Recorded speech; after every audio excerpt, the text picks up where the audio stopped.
Seni ham bayramlaring bilan. Как раз mana Azim akam oldiga otuvdim. Mana deb berarlar menga. Assalomu alaykum Azim aka. Nechida kelishuvdingsan bilan ko'rishamiz deb. Lola, unaqa emas-da. Atigi 3 minutga kech qoldimmi? 3 minut. 3 minut sen uchun oddiy srok bo'lishi mumkin, lekin men uchun 3 minut munosabatlarimizga sen be'tibor bo'lsan, Lola. Voy, yuring unda aylanamiz hozir. Ko'rdingmi, shu gapimni oxirigacha eshitging ham kelyapti-da. Real yuzimga oyoq qo'yapsan sen o'sha, Lola. Bo'pti, yuring, peshkom aylanamiz. Mashinam yo'lligini ham mana mashinam yo'lligini ham yuzimga sovyapsan. Oddiyroq oilada tug'ilganman deydi, to'g'rimi, Lola?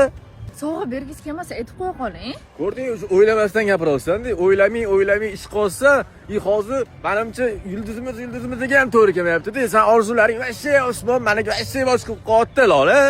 Bo'ldi, Azim aka, urushmaylik. Voy, yo'q, qolagan gapingni.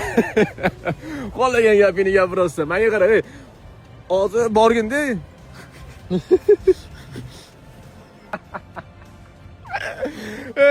Sen borganda uyga o'zingga kelib ol, choy poy ichganda, sen o'zingda emassan, o'zing kelib olganda ertaga gaplashasan bilan. Ertaga o'zing kelib olgandan keyin telefon qil, menga bo'ldi, Lola. Davay.